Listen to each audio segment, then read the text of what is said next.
Welcome back to the Sarai Show. So, today was the third day I've gone without running water. And yeah, I finally got to shower at 10 a.m., which is great, don't get me wrong. But what's even dirtier than going 3 days without a wash is how easily your dignity can be stripped away in this country when no one is held accountable.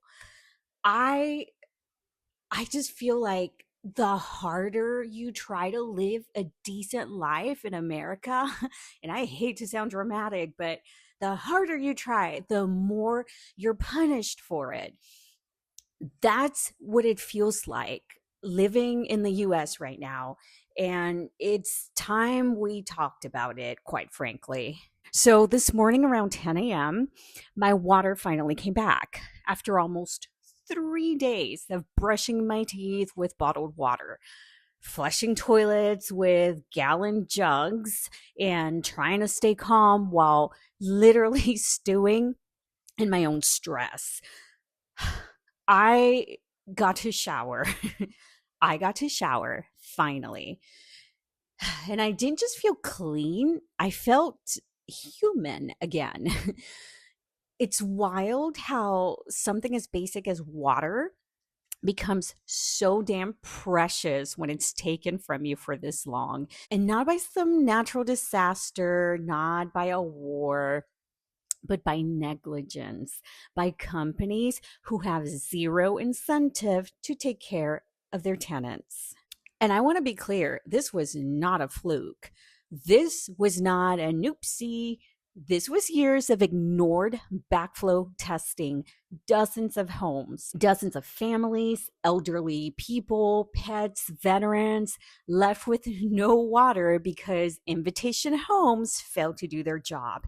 And they've done it before across multiple states. My neighborhood and I are not just going to move on from this.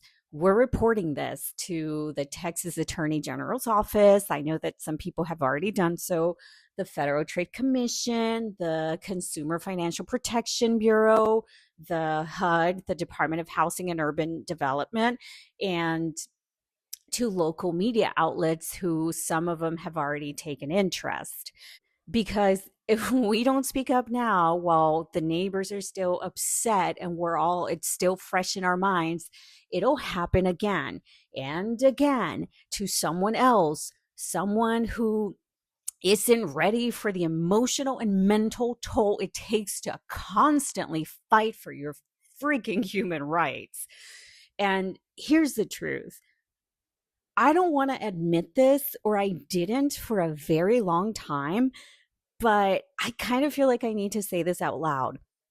Fighting for your rights, especially when you're disabled or already overwhelmed, can make you sick. It literally makes you sick. I feel my heart racing every time I have to deal with something like this, my blood pressure rising, my PTSD flaring. I can't keep letting this consume me though. So I've made a decision.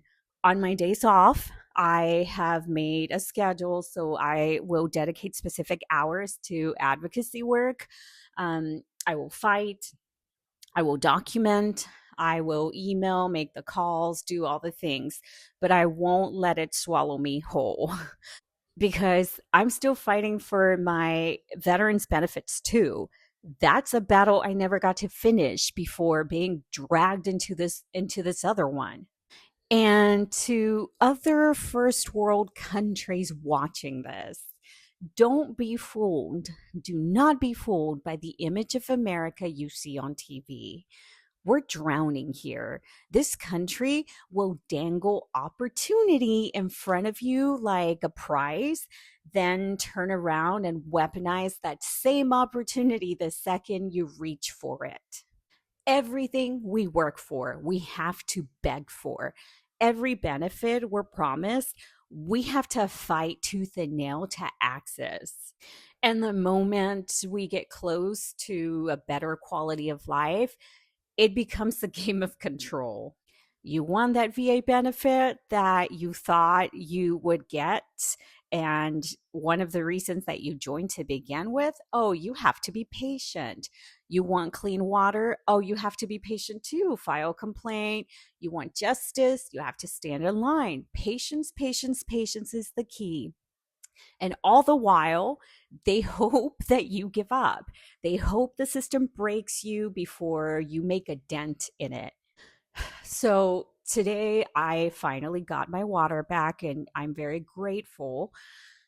But the fight isn't over. Not for me, not for my pissed off neighborhood, not for anyone trying to survive in a country that keeps telling us we're lucky to be here. We're not lucky. We're exhausted.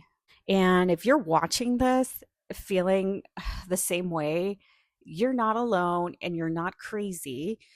You're just awake. And that's where change begins.